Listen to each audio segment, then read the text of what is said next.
Aleluia, Senhor Jesus. Tudo que nós queremos essa noite é estar com você. Tudo que nós queremos é você, Senhor Jesus.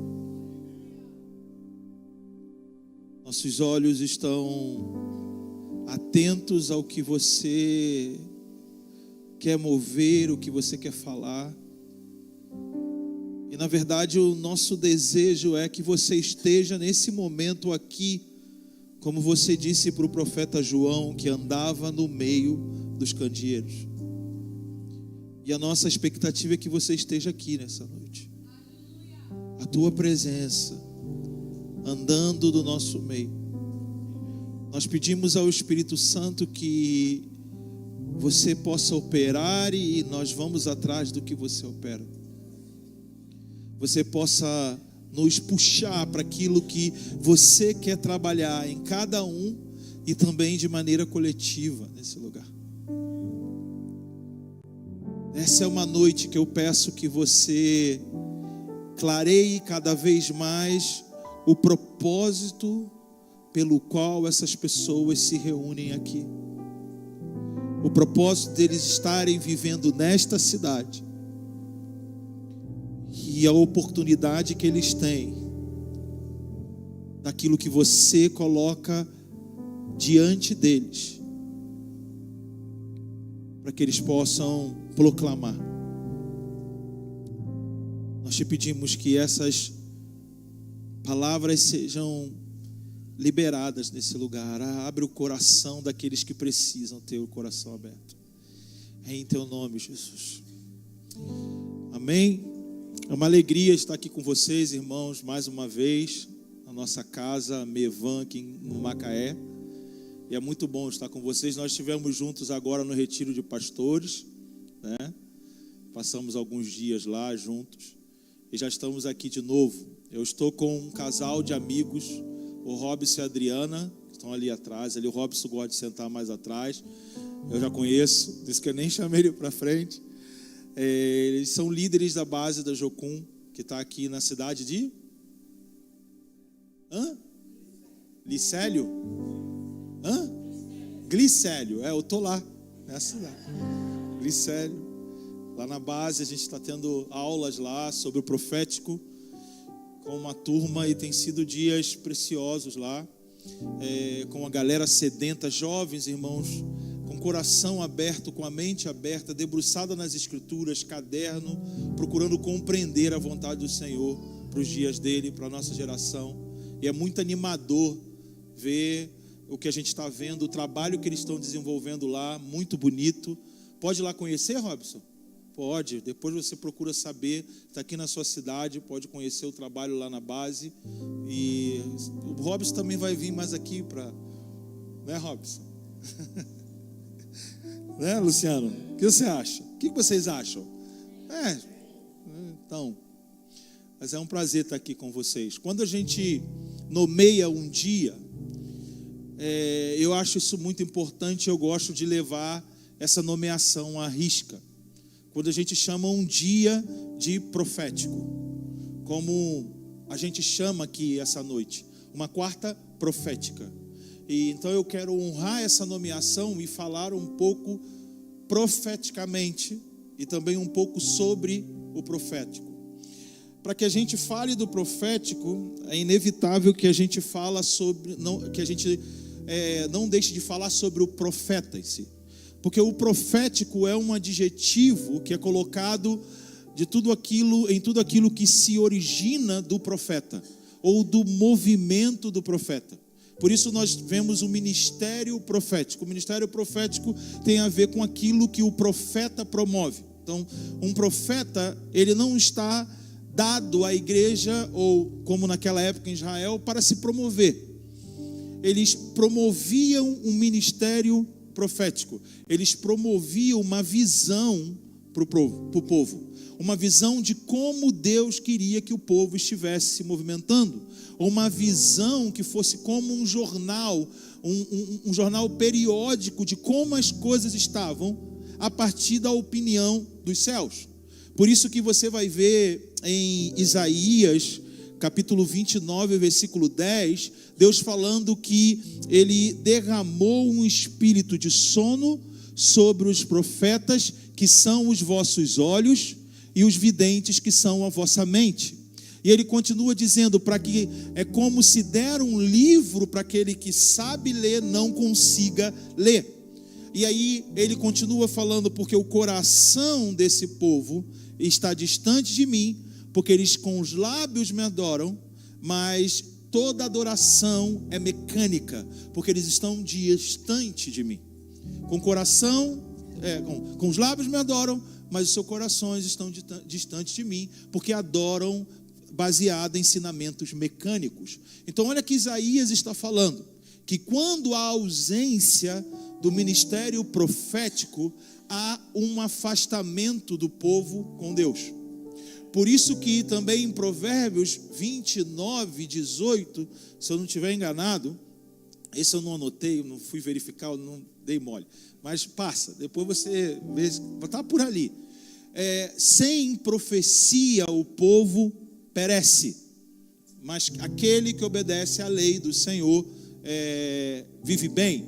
Então a palavra profecia, na verdade, a palavra grega ali, a palavra hebraica ali é visão profética.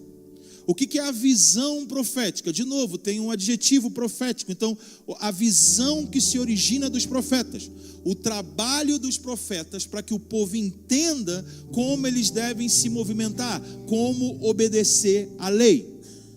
Então, o trabalho deles está firmado nisso. O trabalho do profeta é promover o ministério profético. O ministério profético tem a ver com a promoção de uma visão profética. O que é essa visão profética? É como Deus está trabalhando com o povo, ou que Deus está trabalhando no meio do povo. Os profetas estão ali trazendo os jornais, as notícias do céu, de maneira figurada, para que o povo entenda a própria opinião de Deus sobre ele. Então, a gente vai ver profetas trabalhando com advertência, profetas trabalhando através das promessas que Deus faz para o povo. Esse é o trabalho do ministério profético. Então, antes da gente pensar que o trabalho do profeta é sempre dizer está errado, ou não é assim, né? Como a gente tem a ideia de que o trabalho do profeta é mostrar o que está errado. Não, o trabalho do profeta é mostrar um diagnóstico, um prognóstico de como lidar com as questões que a gente está vivendo, e também que está relacionado com aquilo que Deus opina sobre o que nós estamos vivendo. A base desse trabalho, ele surge porque em Deuteronômio 29, Deus fala assim para o povo, Deuteronômio 29, 28, se ouvirdes a minha voz e obedecer aos meus mandamentos, bendito será. Então, os profetas surgem para ajudar o povo nesse trabalho de ouvir a voz e obedecer os mandamentos. Porque se ouvirdes a minha voz e obedecer os meus mandamentos, bendito será o teu celeiro, bendito será o teu campo, bendito será. Então essa é a finalidade do trabalho do profeta. Então tudo aquilo que a gente nomeia profético precisa seguir desse trabalho. Ele precisa ter a característica desse trabalho.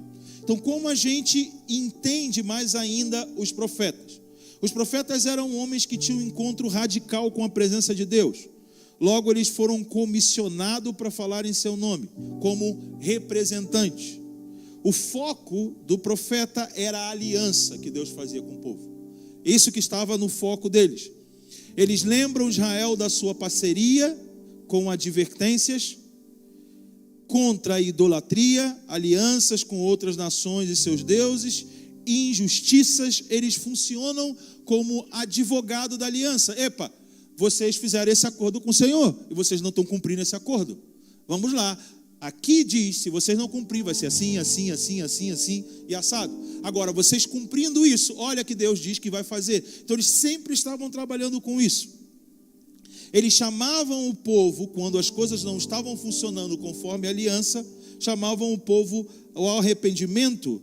Eles sempre estiveram envolvidos com proclamações sobre o dia do Senhor, como Deus traria a sua justiça para corrigir as infidelidades do povo e as injustiças do povo e das nações vizinhas desse povo.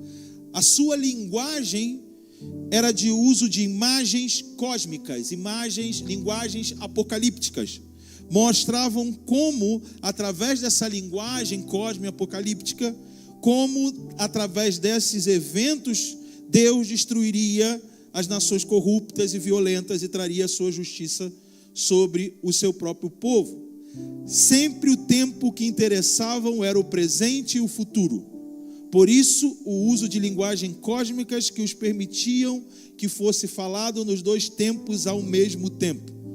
O dia do Senhor sempre estava apontando para a volta dos exilados, de volta para Jerusalém, e usavam linguagem cósmica, isso aqui eu já falei, deixa eu ver, ok. Isso. A característica da profecia dos profetas nunca era uma história escrita de forma antecipada. Sempre estava relacionado com a promessa que Deus fez. Isso é um ponto que eu quero que a gente trabalhe hoje. A nossa expectativa, às vezes, quando a gente fala sobre o profético e sobre profecias, sempre estão debruçados sobre predições, coisas anunciadas antes de acontecerem. Mas o foco, o esforço deles não eram predizer acontecimentos, era anunciar promessas de Deus. Isso é diferente, porque eles não estavam como adivinhos daquilo que iria acontecer. Eles recebiam uma comunicação do que Deus iria fazer. É bem diferente. Então, a base da proclamação deles era uma base de proclamação sobre a promessa de Deus e não tentar acertar o futuro. Dá para entender isso? Não. É bem diferente. Tentar acertar o futuro. Então você fala sobre o futuro. Vai chegar um dia que vai acontecer isso. Quem vai ser campeão da Copa do Brasil domingo é o Flamengo, por exemplo. Tentando acertar o futuro. Então a profecia não tem a ver com isso. Isso é tentar você acertar o que vai acontecer antes que aconteça. Os profetas estavam comprometidos com o que Deus disse que faria ou que fará. Então a base da profecia são promessas.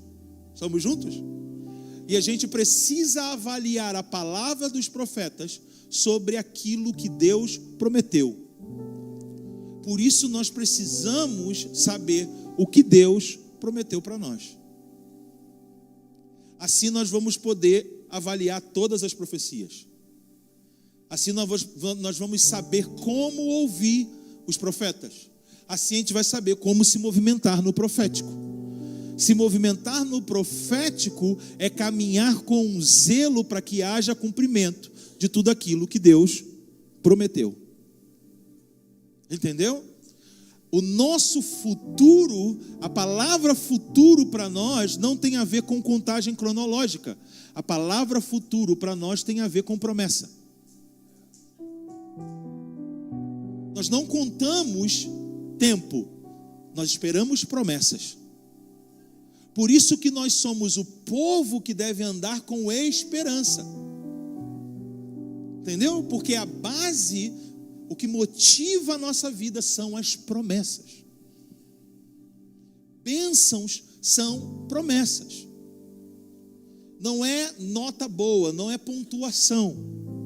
Essa é a nossa mentalidade humana, mecânica.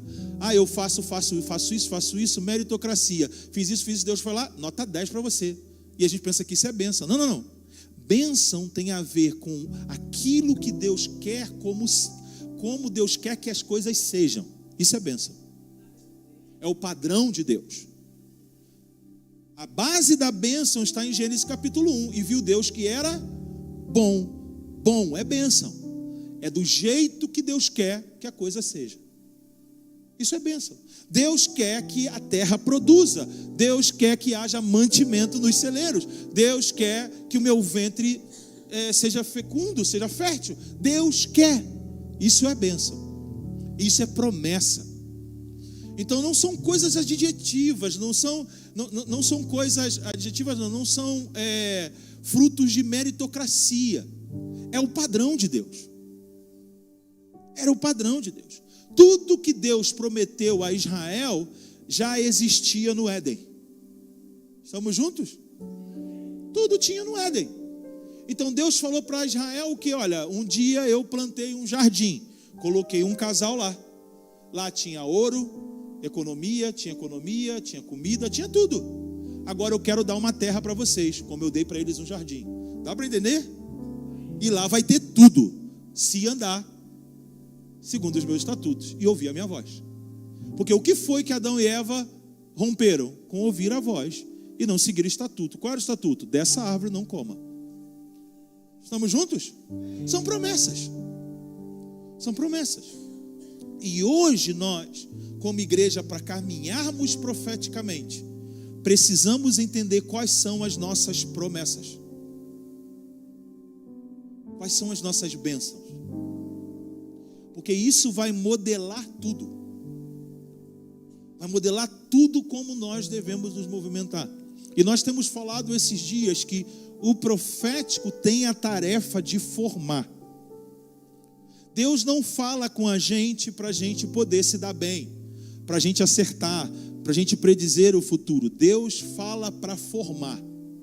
Ouvir a voz de Deus é aprender como pensar. Ouvir a voz de Deus é saber tomar decisões segundo a vontade de Deus. Ouvir a voz de Deus é para que a sua voz afete a minha consciência, que eu chegue ao ponto de saber decidir. Para isso a gente precisa ouvir a voz de Deus. E não tem como a gente aprender a ouvir a voz de Deus se a gente não lê as Escrituras. Então, mais uma coisa, o profético não tem a ver com não ler a Bíblia. Bíblia. É uma parceria total com esse livro. Ah, não leio a Bíblia não, eu vou ouvir do Espírito. Ué, mas quem inspirou a Bíblia? Fala com vontade. Foi o Espírito. Então, aqui estão as palavras do Espírito, se você quer ouvir o Espírito. E Jesus disse que o Espírito viria para nos lembrar das palavras que Ele disse e anunciar as coisas que ainda vão acontecer, as promessas. Está comigo? São promessas. Nós não estamos esperando o fim do mundo. Nós já estamos no fim do mundo. Por quê? Porque nós estamos em Cristo. E quem está em Cristo, esse mundo já acabou. Paulo falou em Gálatas 6: o mundo está crucificado para mim e eu estou crucificado para o mundo. Já era. Eu não estou esperando isso acontecer. Eu já vivo baseado nessa promessa. Entendeu a diferença? Isso é viver profeticamente. Mas por que você vive assim? Porque eu vivo profeticamente. É uma promessa que procede do que Deus falou pela boca dos profetas. É profético. Foi o que Josafá disse para o povo: crede nos vossos profetas e prosperareis. Então, se a gente crê nas Escrituras que são proféticas, nós prosperamos, no sentido de que nada vai nos faltar até o tempo da conclusão das promessas de Deus. E sabe de uma coisa? A Bíblia termina com um livro cheio de promessas. Cheio de promessas. Apocalipse é um livro de promessas. É um livro que revela como Jesus cumprirá todas as suas promessas. Ele prometeu.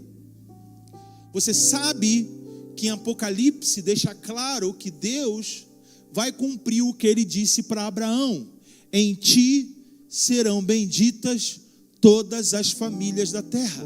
No capítulo 7 diz que ele viu uma grande multidão de gente de toda tribo, língua, povo e nação em pé diante do trono. É a promessa: em ti serão benditas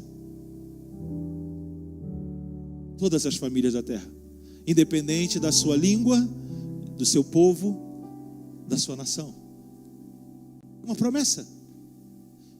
E o céu pergunta: quem são estes? E de onde eles vêm? Vieram da grande tribulação. Que eu não quero... com Lu eu posso falar, mas, polemizar. Grande tribulação, explica para alguém que está vivendo hoje num país que já é perseguido, e alguém que já tem suas privações, que um dia vai vir uma grande tribulação. É complexo, né? Você vai pregar num país e fala: vai vir um dia que vai vir uma grande tribulação. O que é isso? Vão perseguir, você vai ficar preso. Mas aqui já acontece. Então, será que eu já estou na grande tribulação? Complicado. Mas isso aí o Luciano te explica depois. Mas Jesus deixa firmado através dessa visão ao profeta João de Pátimos que ele cumprir a promessa que ele fez a Abraão. Também fala de um reinado, de uma era messiânica. Capítulo 21. A promessa que ele fez a Davi. Um descendente da tribo de Davi, que na verdade no livro de Apocalipse deixa claro: ei, eu sou a raiz de Davi. Sabe o que é isso? Não sou eu que venho de Davi. Davi vem de mim. Vocês esperam um descendente de Davi? Não. Eu passei só por Davi, mas Davi vem de mim. Então eu cumpri isso. E nesse livro também tem a promessa que ele fez, que foi declarada através do profeta Isaías no capítulo 60, a partir do capítulo 60. Eu vi um novo céu e eu vi uma nova terra. Um novo céu e uma nova terra. Repita comigo: nova terra. E eu vi um novo céu e eu vi uma nova terra. Porque o primeiro céu, repita comigo, porque o primeiro céu e a primeira terra já passaram. Já passaram. O que são esse primeiro céu e a primeira terra? O que está na sua Bíblia em Gênesis capítulo 1. No princípio, criou Deus o céu e a terra. Esse livro começa dizendo que Deus criou os céus e a terra. E aí ele termina dizendo que Deus renovará o céu e a terra que ele criou. Entendeu? Promessa. Promessa.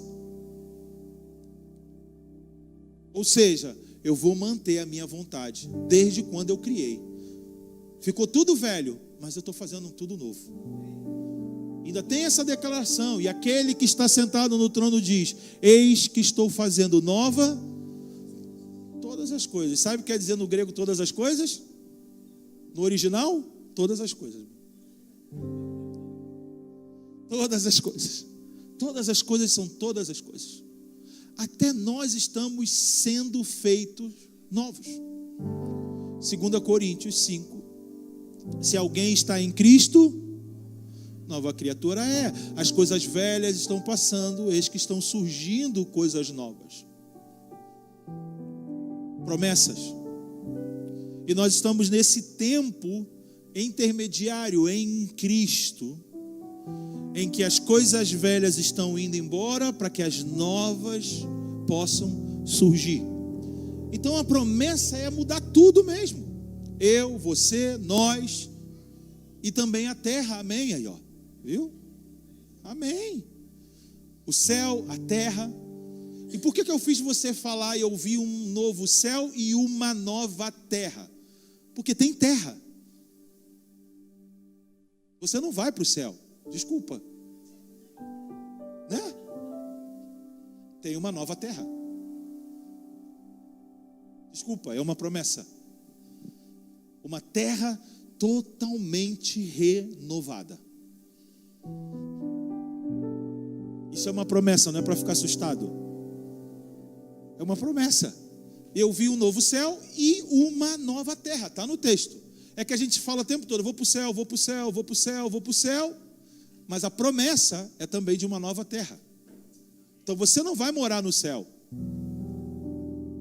Você vai morar numa nova terra, que tem também um novo céu. Você já está nos céus. Esse é o ponto. Sabe por quê? Porque você está em Cristo. Sim ou não? Sim ou não? Sim. Você está em Cristo. Onde Cristo está?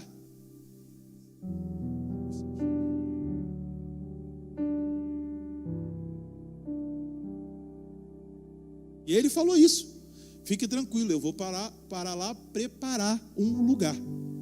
Esse é o lugar que ele está lá. Ele preparou. Não é um lugar aonde nós vamos estar. Mas ele falou: na casa do meu pai há muitas moradas.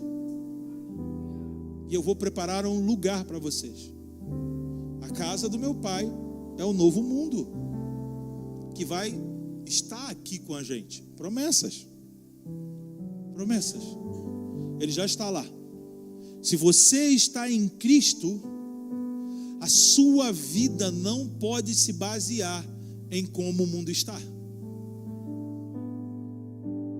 Porque você está em Cristo. Nós não podemos basear em como o mundo está. Nós precisamos basear a nossa vida onde nós estamos.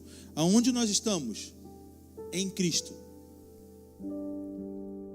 E aí que está o ponto de viver profeticamente isso.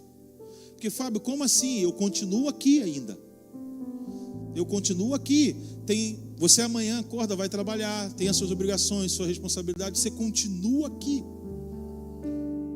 Qual é a diferença? Eu continuo aqui e estou em Cristo.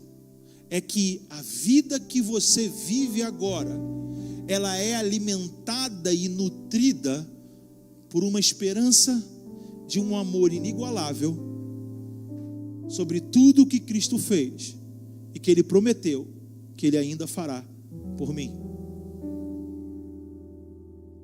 Isso é estar em Cristo, mesmo vivendo nesse mundo. E por tudo que eu vivo nesse mundo, eu preciso aprender a ter a habilidade de me desenvolver e crescer no amor, na esperança e na fé, porque eu sei que aquilo que Ele prometeu, Ele vai cumprir. Então os profetas, hoje, dentro dessa nova realidade, nessa nova aliança, com essas promessas superiores, eles trabalham com o povo de Deus, com a igreja, para fazer a mesma coisa que os profetas fizeram na primeira aliança. Nós temos uma aliança em Cristo, nós estamos em Cristo, nós temos essas promessas, nós precisamos viver de acordo com essa aliança.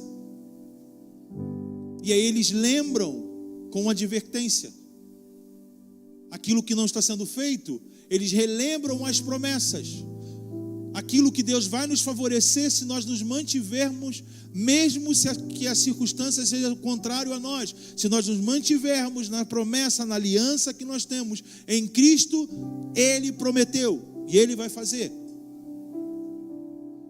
Ele vai trazer pelo poder do Espírito o fortalecimento que eu preciso, a sabedoria que eu preciso, a palavra que eu preciso, o conselho que eu preciso, o consolo que eu preciso.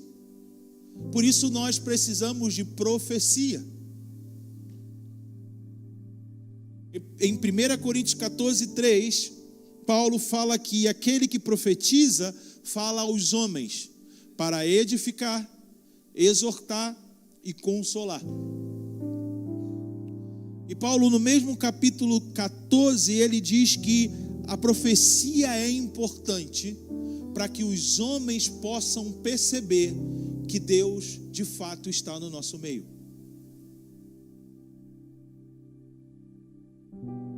Para que as pessoas possam perceber que Deus de fato está no nosso meio. Por isso que profetiza fala aos homens. E ele disse: se algum incrédulo ou indouto entra no meio de vocês e lhe é revelado os segredos do coração, e ele se prostrará a Deus e o adorará, dizendo: de fato Deus está entre vocês. Vocês já leram esse versículo? Vocês estão me olhando assim como se está isso na Bíblia mesmo? Tá. Quer ver que tá? Tá sim. Eu aposto o Mac, que está na Bíblia, MacBook. Estou precisando junto. É aquela aposta que você já sabe que tu vai ganhar, então joga alto. Joga lá em cima. Olha aqui, ó. 14, versículo 23. Quando alguma pessoa, um incrédulo não instruído, entrar, será por todas convencida do seu pecado e julgado, e os segredos do seu coração tornarão manifestos, assim, prostrando-se com o rosto, com terra, adorará a Deus, afirmando que de fato Deus está entre vós. Então, o ambiente profético, aquilo que precede do profeta, que precede da profecia, é para que as pessoas possam perceber a presença no nosso meio, a presença de Deus no nosso meio. Isso é construir um ambiente profético. Agora, o que é edificar, exortar e consolar? Edificar é você confirmar o potencial que a pessoa tem. Então eu relembro a ela o potencial que ela tem. Exortar, eu encorajo ela a permanecer naquilo que ela precisa desenvolver, caminhar em processos, sair do lugar, avançar, porque vem o consolo. Deus estará te fortalecendo, te protegendo, te dando o que você precisa, consolo. Então olha o conteúdo que tem uma profecia. Está vendo que não tem nada a ver com você vai casar com fulano de tal, você vai ter filho, você vai... Viu? Amém ou não amém? Então, amém, não tem a ver. Não é? O que vocês estão rindo? Eu estou falando alguma coisa...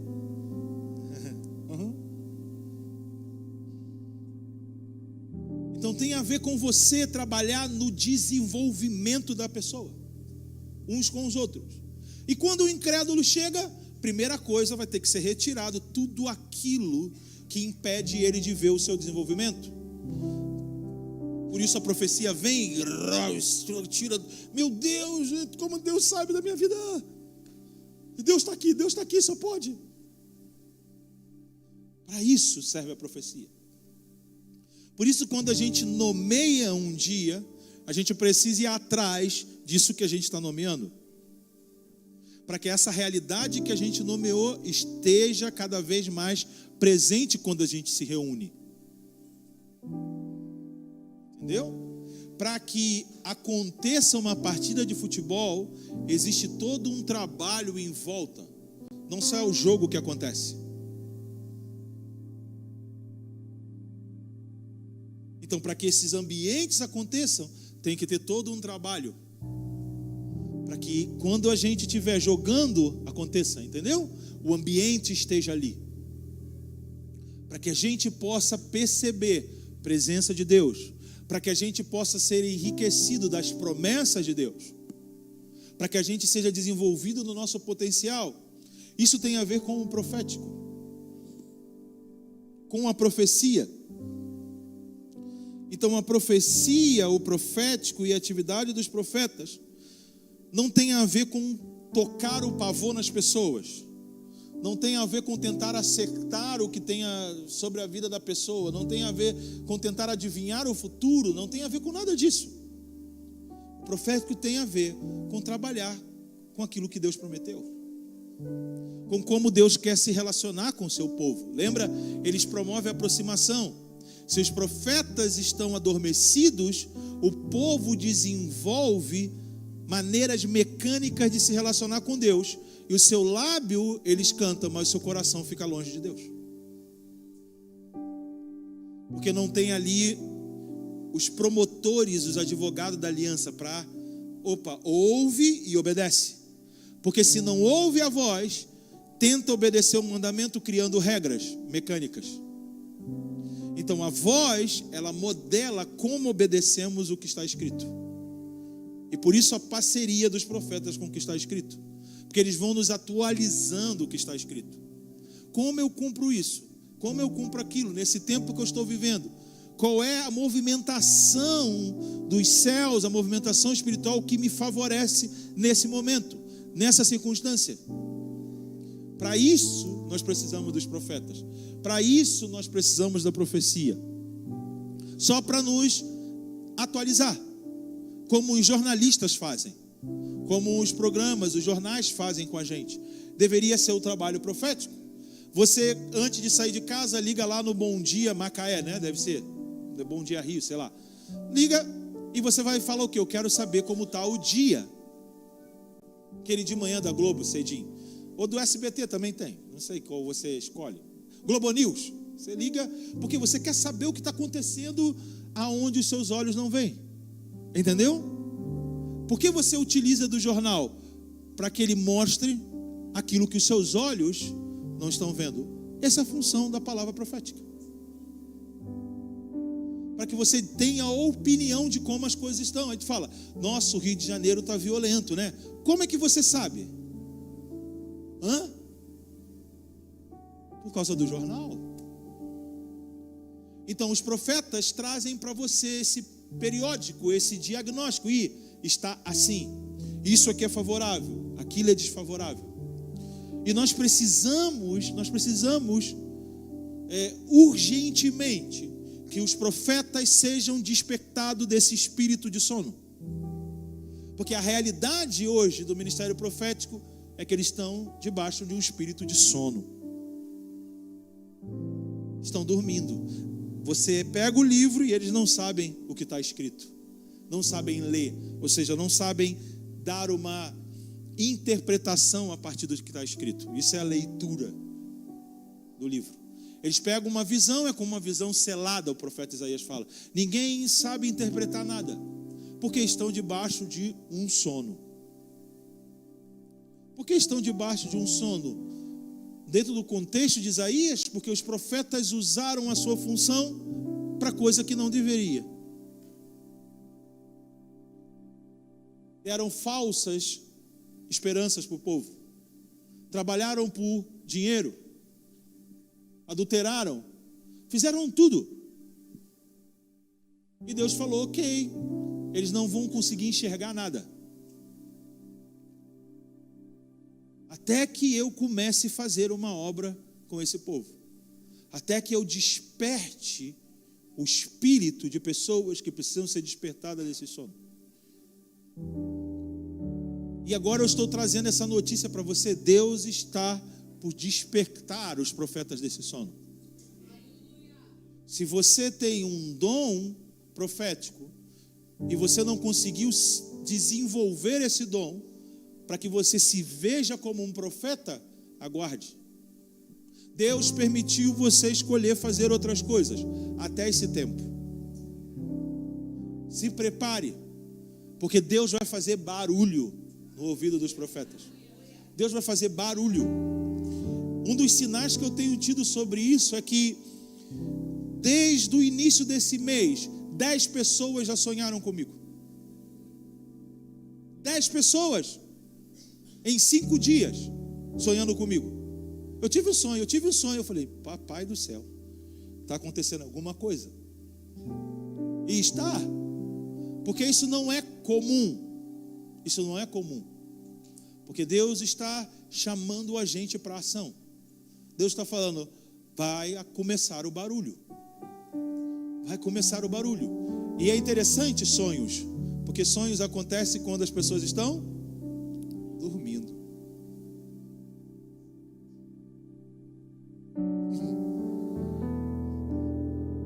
Até a minha mãe, eu passei em casa no final de semana e estou com a minha mãe, e ela fazendo o almoço, ela falou para mim, eu sonhei com você. Eu falei, não é possível. Sonhei com você. Eu sonhei com um banquete. E você estava com uma viagem marcada para longe, passar muitos dias fora. E você tinha que correr para não perder o voo. E eu fui correndo para se despedir. Falei, bom, eu não vou morrer. Esse voo não tem a ver com morte, mas vai dar saudade. A gente vai precisar andar para longe.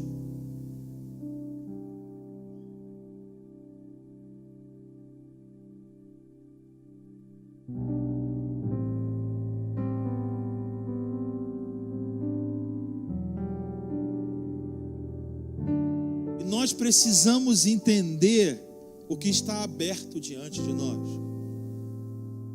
Nós precisamos entender o que está aberto diante de nós, por causa da geografia de onde nós estamos. Nós precisamos entender. Em Apocalipse, capítulo 3,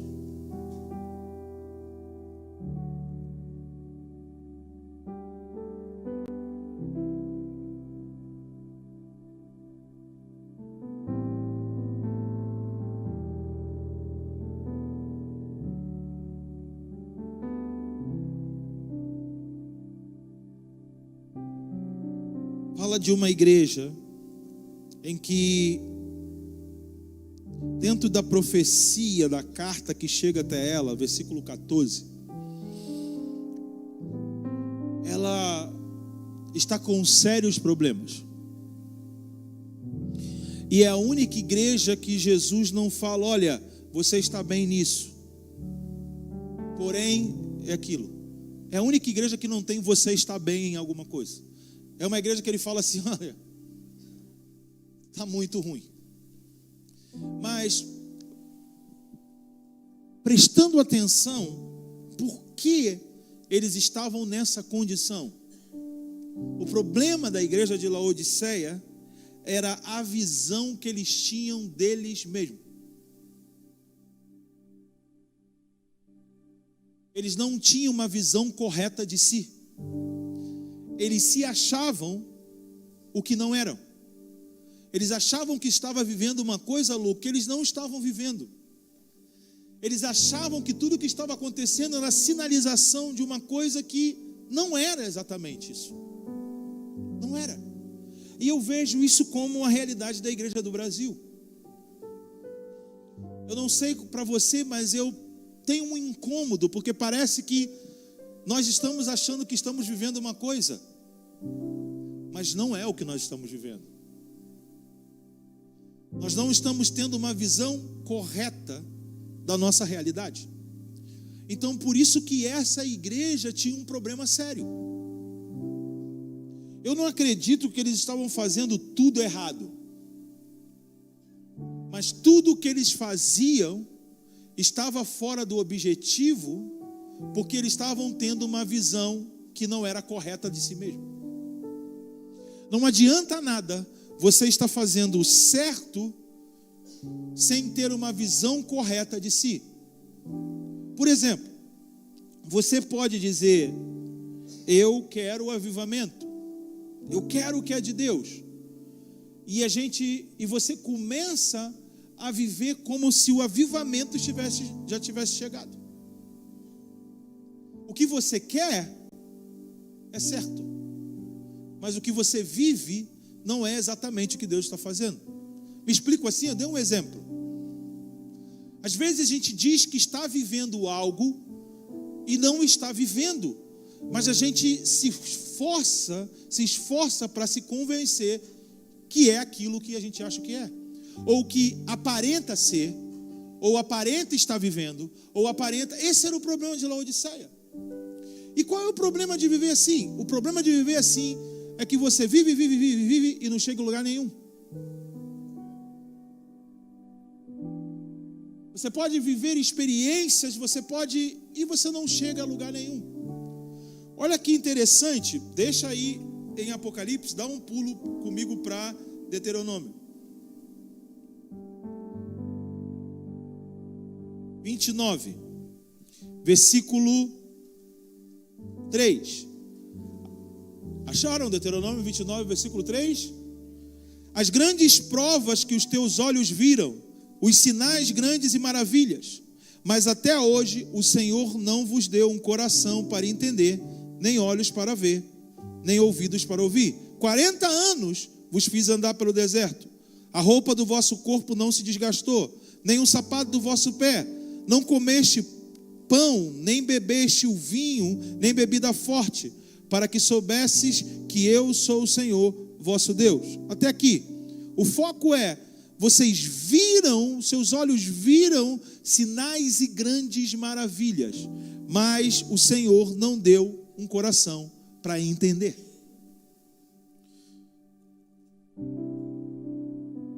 Então, às vezes, nós podemos presenciar, vivenciar grandes coisas sem entender o objetivo delas. Sem ter o coração para entender o objetivo delas. E qual é o problema do povo de Israel no deserto, como o problema da igreja de Laodiceia? Era a obstinação. Era viver segundo a sua própria vontade. Dá para entender? Eles queriam viver segundo a sua própria vontade, dentro do que Deus estava fazendo. Eles recebiam tudo que Deus dava para eles, mas eles queriam continuar vivendo segundo a sua própria vontade. E amigos, quando a gente vive assim, a gente vive tudo que todo mundo vive, mas na hora da conclusão fica de fora. Por isso que Jesus fala, olha, você não é quente nem frio. Você não tem estabilidade. Você não serve para muita coisa. E Jesus fala para eles, vocês dizem que são ricos, que têm prosperado, mas não sabem que é infeliz. Eu aconselho que compre de mim ouro refinado no fogo, para que te enriqueças, roupas brancas, para que te cubra a vergonha da tua nudez, para que a tua nudez não seja mostrada, colírios para que apliques sobre os teus olhos e enxergues. Jesus está falando, vocês precisam mudar de ótica, para ter uma visão precisa e correta de tudo que vocês estão vivendo, de tudo que vocês estão experimentando, porque vocês estão se comportando de um jeito que, já estamos vivendo, já é aquilo que nós esperamos, já é toda a realidade que nós estamos aguardando. Enquanto nós vivemos assim, a verdadeira realidade não nos visita. Nós não experimentamos a verdadeira presença se fingimos que temos a presença. Terminou o culto, a gente fala assim, nossa, foi tremendo, presença de Deus poderosa. E você vai sempre viver como sempre vivi. Porque você está fechado para uma realidade. Você está convencido que você está vivendo já é a realidade que você espera. Está dando para entender? Não, espero, sim, espero. Você está se convencendo que está vivendo momentos tremendos de presença e uau, Mas a gente sabe que não é. E assim estava a igreja de Laodiceia. E é a igreja que Jesus fala uma coisa que é curiosa e que a gente costuma usar para pregar para o não convertido. Ele diz, eis que estou à porta e bato. Ou seja, tem possibilidade de você viver uma igreja sem Jesus estar dentro. Isso é doideira. Doideira. A gente pode viver tudo, fazer tudo, e Jesus não está dentro. Por quê? Porque nós não temos uma visão correta das coisas. De si e das coisas. Mas como eu estou aqui para falar de promessas, a promessa que ele tem é baseado numa condição. E a condição que ele coloca não é muito alta, não. Ele fala, se alguém abrir a porta. Ele nem especifica que tipo de pessoa ele quer que abra a porta. Pronome indefinido. Se alguém abre essa porta, eu entrarei e ele ceará comigo e eu cearei com ele. Ele se assentará comigo no trono do meu Pai. Perceba uma coisa. Jesus diz que entra e a realidade de onde ele está entra também. Ele, o trono do Pai, cear com ele, tudo entra. E é interessante que esse capítulo 3 termina falando que tem uma igreja com uma porta fechada. E o capítulo 4 como começa? Do Apocalipse. Olha aí na sua Bíblia.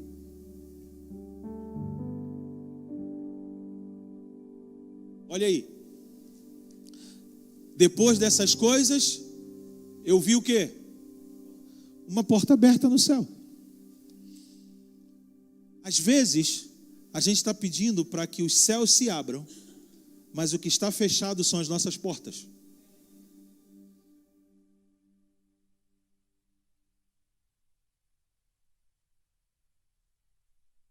Porque a porta do céu, ela está aberta. O problema não era que a porta do céu estava fechada, e por isso a gente não estava tendo a presença do céu no nosso meio. O problema é que a nossa porta estava fechada. Então, se a nossa porta se abre, as duas abertas, nós podemos ser levados para realidades além do que a gente experimenta aqui. Além do que Ele prometeu de trazer para cá, Ele também te faz um convite. Agora sobe para cá. Venha ver o mundo a partir do meu lugar. Por isso, a gente tem tanta dificuldade de entender como assim estar em Cristo e viver nesse mundo. Eu estou nesse mundo, vivendo nesse mundo. É porque a gente não sobe para olhar o mundo de onde Cristo está. João não viu só o futuro. João viu a realidade do mundo aonde Cristo está. Essa é a realidade. E ele viu também a realidade do mundo aonde Jesus não está. E tem a realidade do mundo onde Ele está. E nós temos a possibilidade de viver a realidade do mundo aonde Cristo está. Fábio, ok, isso que você está falando, eu até concordo, mas como eu, na prática, desenvolvo isso? E eu termino com o ensino do apóstolo Paulo. Primeiro ele fala que em Efésios 2:6 que nós estamos assentados com Cristo nas regiões celestiais. E em Colossenses capítulo 3, Paulo ensina como viver uma vida aqui na terra baseada em realidades celestiais.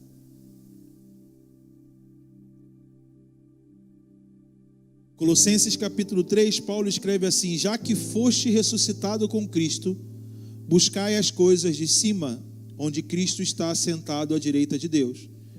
Pensai nas coisas de cima, e não nas coisas da terra, pois morreste, e a vossa vida está escondida com Cristo em Deus. Aonde está a sua vida? Aonde está a sua vida? É em Cristo. Aonde Cristo está? No alto. A pergunta que a gente deve fazer é: os nossos pensamentos são ocupados mais por coisas da terra ou coisas do alto?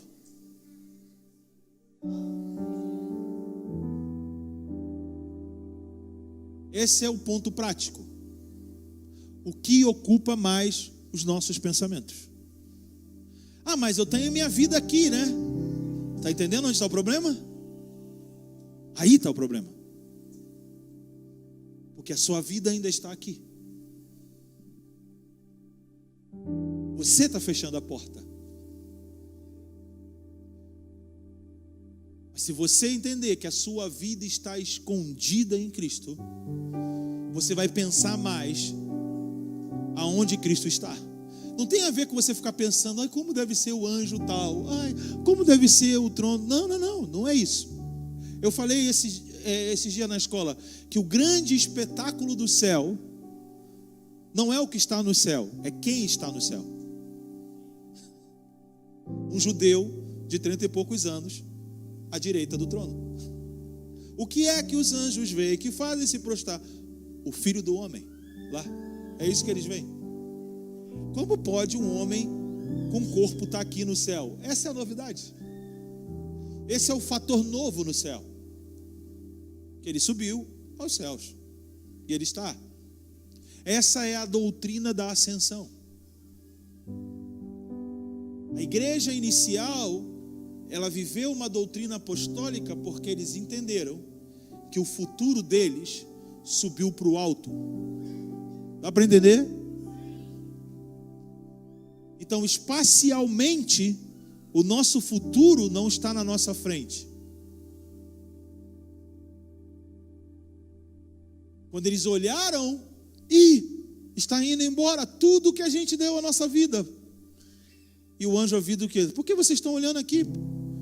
Do mesmo jeito que ele foi, ele vai voltar. Essa é a orientação de vida de vocês agora. A vida de vocês está no alto. Por isso que o apóstolo Paulo escreve: pensai nas coisas que estão no alto. O que está no alto? Todas as promessas. Todo o nosso futuro. O céu. E aonde está a minha vida no futuro? Como é que eu não vou pensar na minha vida no futuro, Fábio? Pense aonde ela está, a partir do lugar que ela está. Do alto. Pense do alto. Fábio, e aí que vai acontecer? Sabe que vai acontecer? Deus vai começar a despertar você por meio do espírito da profecia para revelar a você mesmo a vida que Ele quer que você desenvolva aqui na terra. Sonhos, visões e profecia é para trazer conteúdos dessa vida que está em Cristo, para que você aprenda como viver ela aqui na terra, em Cristo. Edificar, exortar e consolar. É isso que a profecia tem que promover. Um desenvolvimento de tipo de pessoas nessa terra que representa a sua própria esperança, a promessa.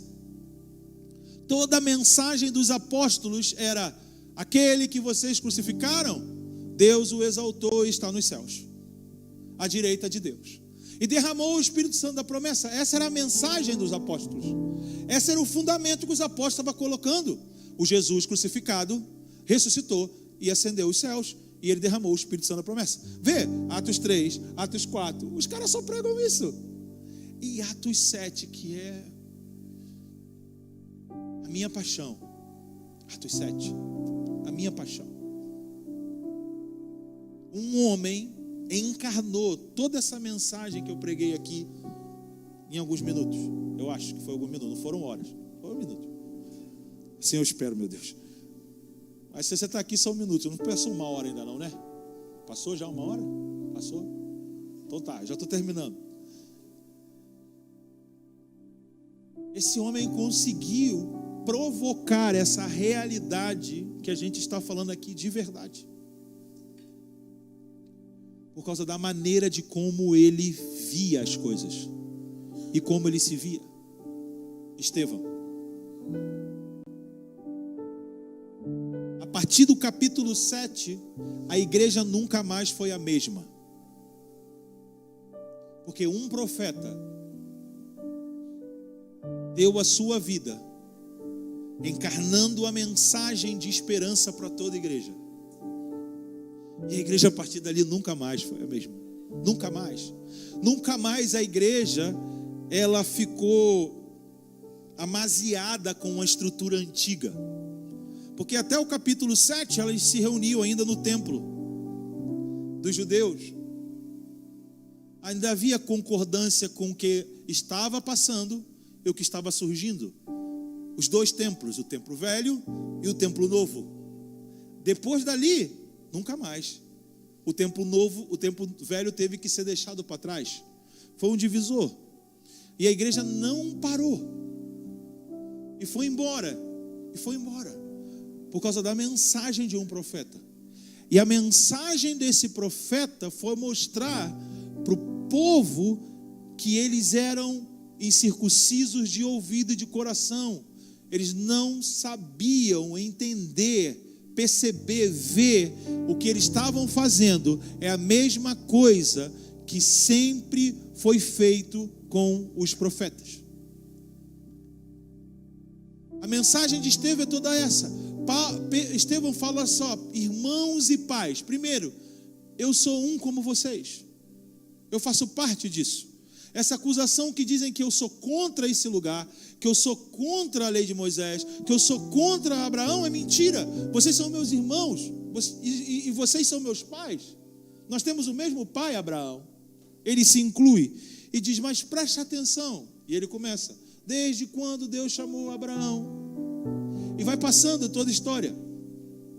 E vai mostrando que o povo sempre viveu aquilo que Deus estava fazendo, mas não respondia de maneira correta o que Deus estava fazendo. Essa é a síntese de mensagem de Estevão.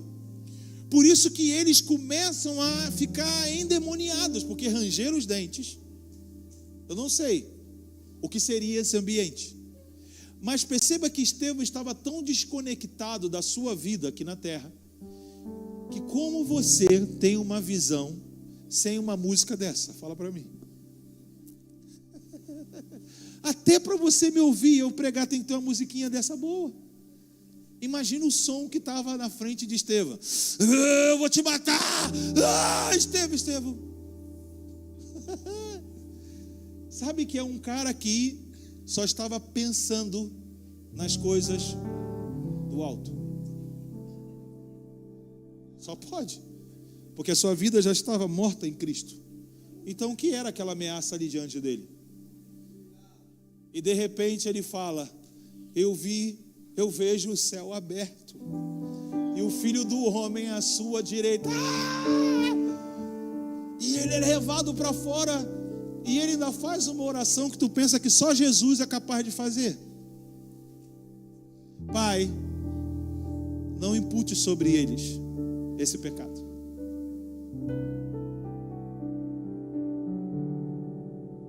Esse homem, com a sua vida, com a sua compreensão, ele fez uma realidade celestial estar presente numa circunstância que eu acho que não é nem 1/3 dos problemas que a gente tem no nosso dia a dia. Entendeu isso? Por causa de qualquer coisinha, não consigo orar, não consigo mais, não dá mais para mim, não dá mais, acabou. Hoje meu trabalho não deu. E Estevão estavam com pessoas rangendo os dentes para matá-lo, e ele viu os céus. A sua mente estava exercitada a pensar nas coisas do alto. A circunstância não atrapalhou ele de se conectar com a verdadeira realidade da vida dele. Jesus à direita de Deus. A expiação perfeita que garante sobre a nossa vida a ressurreição dentre os mortos. Essa é a mensagem profética. E nós precisamos que a igreja seja imergida nessa realidade profética. Ao ponto de, enquanto ela está falando sobre o Evangelho, enquanto ela está adorando, enquanto ela está vivendo nesse mundo, e o mundo está caindo, eu vejo o céu aberto. A porta do céu aberta. E ele falando: sobe para cá. Vem ver o que eu estou preparando. Caminhe e volta e fala assim: eu sei o que Deus está preparando. Tem uma promessa, cheio de esperança para viver o dia a dia. Isso de fato é uma igreja profética. Isso de fato é o trabalho que os profetas precisam fazer, executar. E de fato nós precisamos de uma súplica, de uma intercessão, para que os profetas sejam despertados. Um despertamento profético. E eu quero aproveitar essa oportunidade nessa noite, aqui nessa casa, em que nomeia um dia como profético, da gente fazer uma súplica: Senhor, desperta o coração dos profetas, desperta o profético. Senhor, nós queremos abrir a porta. Nós queremos abrir a porta. Nós não queremos um título para abrir. Você disse, se alguém abrir. Entendeu? Se alguém. Ele não falou que tem que ser apóstolos, profetas, evangelistas, pastor e mestre que abre a porta. Se alguém abrir. E essa é a intercessão que a gente precisa fazer nessa noite. Senhor, nós abrimos essa porta, a nossa porta aqui da igreja de Macaé. Nós abrimos a porta porque nós sabemos que tem uma porta aberta nos céus. Senhor, nós queremos aprender a exercitar o que está dentro dos nossos pensamentos. Nós precisamos disciplinar os nossos pensamentos. Precisamos disciplinar os nossos pensamentos. Pensar em tudo que é puro, tudo que é louvável, tudo que é de boa fama, tudo que é virtude. Paulo falou isso, exercita, nisto pensai. São ensinos apostólicos de como lidar com as turbulências. E nós queremos resolver as turbulências, mas a Bíblia diz como nós lidamos com ela, nem sempre como resolvemos ela. Tudo que é puro, tudo que é amável, tudo que é de boa fama, cancela. Se você segue fuxico gospel, não sei o que do gospel, cancela tudo que é de boa fama. Entendeu? Tudo que é puro, tudo que é louvável, tudo isso, a gente precisa encher a nossa mente dessas coisas e jogar fora esses lixos. Porque a gente acha que é rico, que vê que somos, mas nós somos pobres, cegos, miseráveis e nus. Porque nós estamos dando atenção para outras coisas. A gente precisa sair da massa evangélica. A gente precisa sair. A gente precisa protestar contra isso. Protestar, não estou falando de você falar alguma coisa. Estou falando de você não dar atenção ao que está sendo dito. Por quê? Eu estou ocupado pensando nas coisas que são do céu. Porque a minha vida está lá, com Cristo. E eu creio que Ele tem solução para tudo. Eu creio que tudo que Ele prometeu, tudo, Ele cumprirá. Então, como eu vou temer o mal que me vem hoje? Porque pode ser que Ele vem para cumprir tudo o que Ele prometeu. Entendeu? Um profeta chega na reunião da igreja e está lá Paulo, última reunião dele com a igreja. E ele tira o cinto de Paulo. E naquela época não tinha botão. Entendeu, pastor? Imagina, pastor. O pastor, o apóstolo da igreja. Ágabo tira o cinto dele. E amarra o braço, ele não pode nem segurar. Ó. E fala, você vai ser preso. Vão te entregar na mão dos romanos. Pelos judeus vão te entregar na mão dos romanos.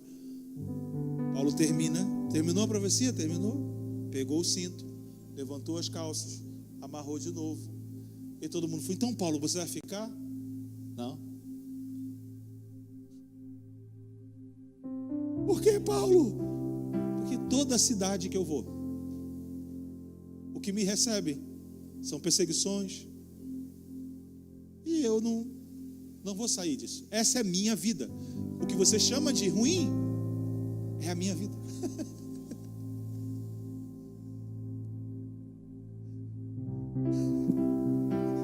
A minha vida está em Cristo. Eu já morri para esse mundo. Já não sou eu mais que vivo. Ele dizia, viver é Cristo, morrer é lucro. Ele não estava depressivo. Ele só estava dizendo, não, eu estou aqui para tudo. E eu fico lendo os capítulos seguintes, a história, Paulo vai lá no templo, ele é preso dentro do templo, ele que vai. cara fala, Paulo, você tem que ir lá no templo, é melhor você ir, porque os judeus estão pensando nisso de você. Ah, tá bom. Igual uma pomba inocente. Vai lá no templo, os judeus pegam ele e entregam ele para Roma. Nunca mais. E no meio disso tudo vem outra profecia tremenda para a vida de Paulo. Do alto, do céu, da vida que está escondida em Cristo. Paulo, eu quero que você se apresenta a Félix, o governador mais de alta batente. Fica tranquilo. E Paulo, entendi.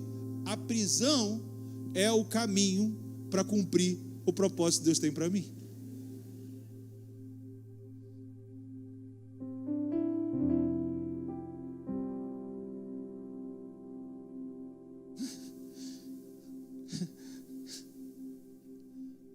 E nós, como igreja, estamos trabalhando para melhorar, para que a gente não, né?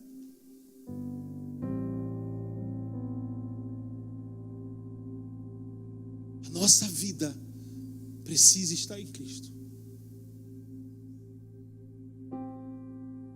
Se você tem ainda o que perder,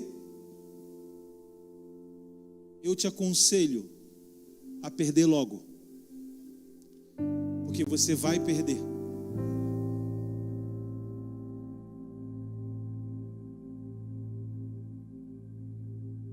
Porque tudo que é dessa era, presente, vai desaparecer.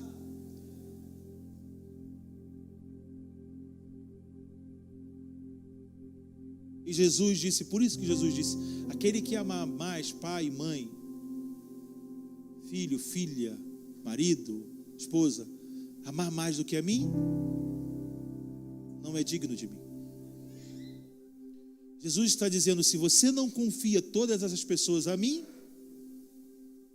você não é digno de mim. Dá para entender? Você tem que confiar todas essas pessoas a Cristo. Porque Ele prometeu cuidar de todo mundo. Ele prometeu cuidar de tudo. E às vezes o que nos separa dessa realidade são essas coisas. Pai, mãe, marido, esposa, trabalho, igreja, até igreja. Você fica tão atribulado com a igreja que não consegue orar. Já é a grande tribulação, não é possível, né?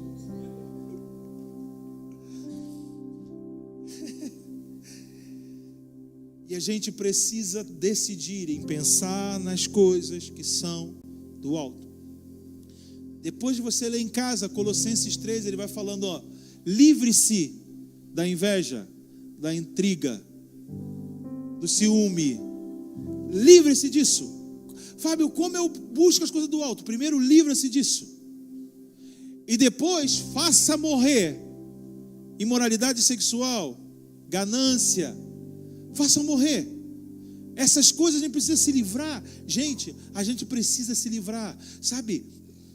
Ô irmão, não sabe não que o irmão falou de você? Não sei não.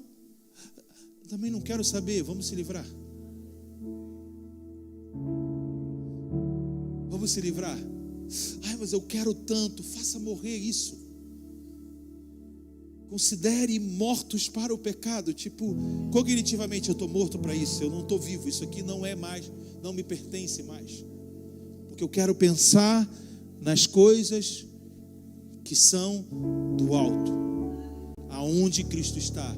Eu quero ser produtivo. Eu quero desenvolver uma vida que é eterna. Eu não quero me envolver com coisas transitórias. Eu não quero me desgastar com aquilo que é perecível. Eu quero as coisas imperecíveis. Eu quero as verdadeiras riquezas. Eu quero as verdadeiras preciosidades. Eu quero a excelência do conhecimento de Cristo. Vamos lá, alguém. Vamos atrás disso, por favor. Nós precisamos, mais do que uma mensagem, nós precisamos de uma postura assim. Vamos tirar os nossos olhos de tudo isso. Vamos tirar os nossos olhos de sucesso, fama, de exibição, de status. Vamos tirar os nossos olhos disso. Vamos botar um colírio nos nossos olhos. Vamos tirar.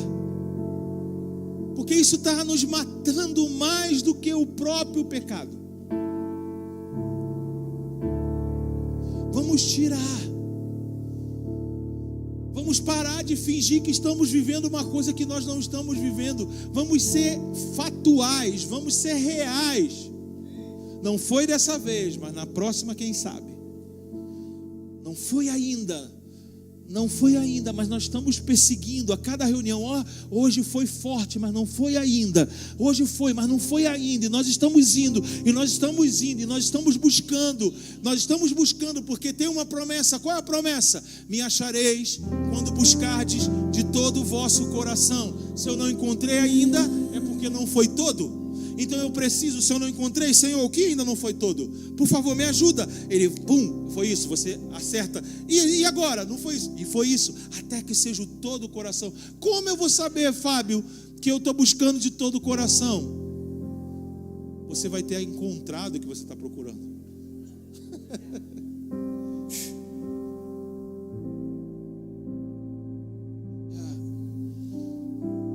Vamos lá, fecha os seus olhos.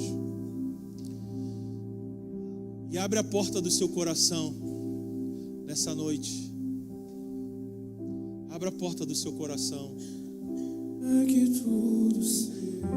Fala assim: Jesus, eu abro a porta do meu coração para que você me leve à tua mesa, para que eu possa ceiar com você, para que eu possa ter uma comunhão com a realidade de onde você está, para que eu possa ter uma comunhão com o alto, para que eu possa ter uma comunhão com o trono.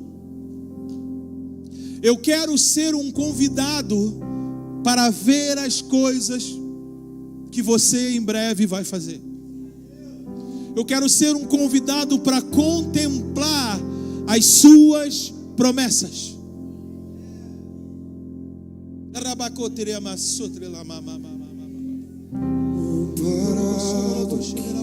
Tu tens pra mim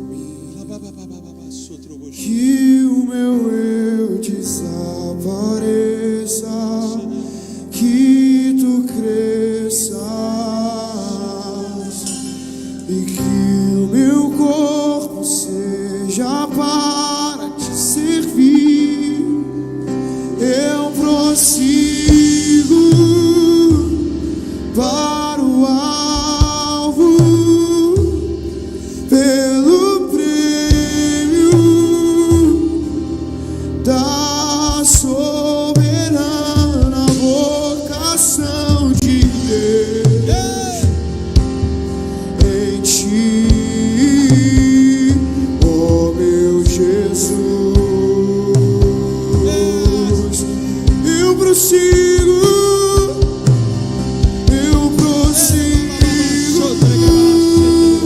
para o alvo, pelo prêmio da soberana vocação em ti, ó meu Jesus.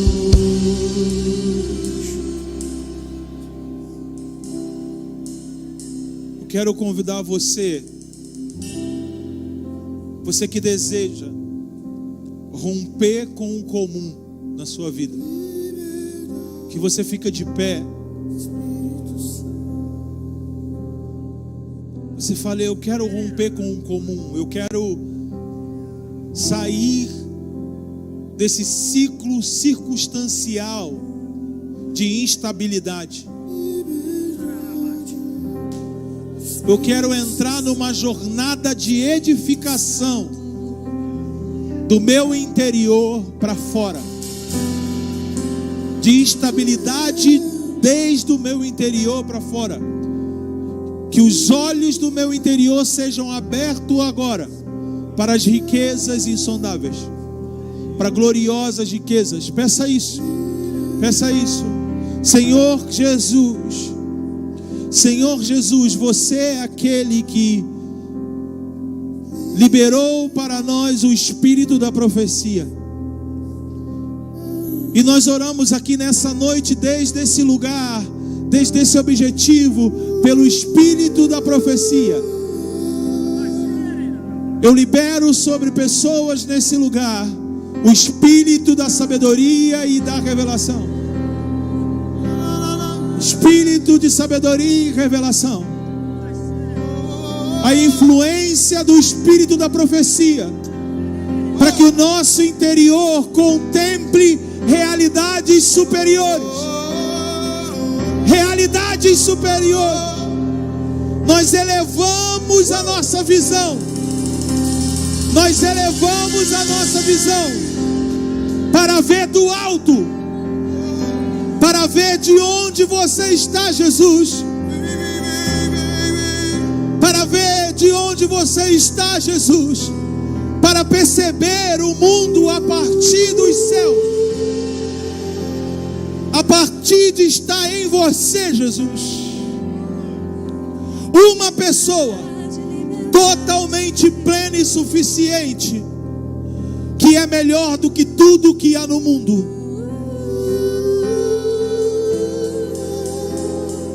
Glorifica o teu nome, Jesus. Glorifica o teu nome, Jesus. Glorifica o teu nome, Jesus. Libera sobre nós a tua glória. Libera sobre nós a tua glória.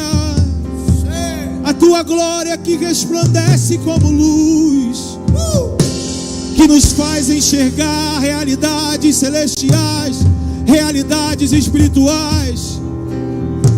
O que olhos não viram, nem ouvidos ouviram, nem penetrou em nossos corações. Penetrou em nossos corações. O que olhos não viram, nem ouvidos ouviram, nem penetrou em nossos corações. Penetrou em nossos corações. O que olhos não viram, nem ouvidos ouviram, penetrou em nossos corações. Senhor, as janelas de sonhos e visões e profecias estão abertas sobre esse lugar. Uma nova estação de sonhos que mostre a realidade presente e a realidade vindoura sobre este lugar, sobre as pessoas que estão nesse lugar.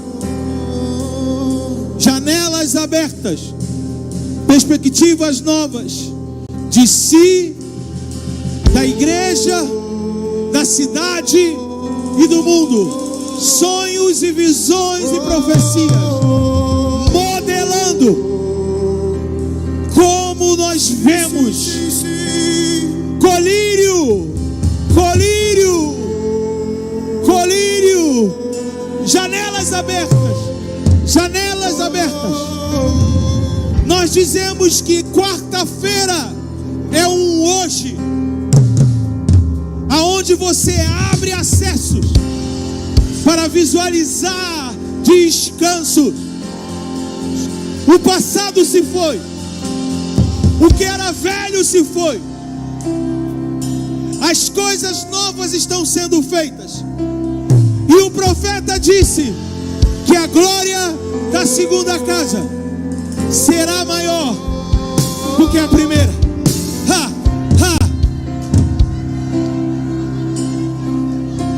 Existe uma glória superior que vai substituir aquilo que foi destruído. Se vocês se dispuserem a reconstruir, eu prometo uma glória maior. A glória da segunda casa será maior do que a primeira.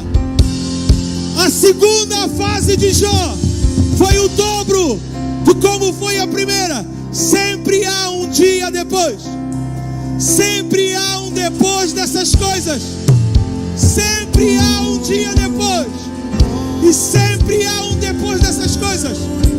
As coisas velhas já passaram e estão se fazendo coisas novas. Solte a nostalgia. Solte a falsa esperança de como você queria que fosse. Solte tudo. Se perdoe, porque não foi do como você esperava. Se perdoe, porque você não foi o que você esperava. Porque o profeta disse: a glória da segunda casa será maior do que a primeira.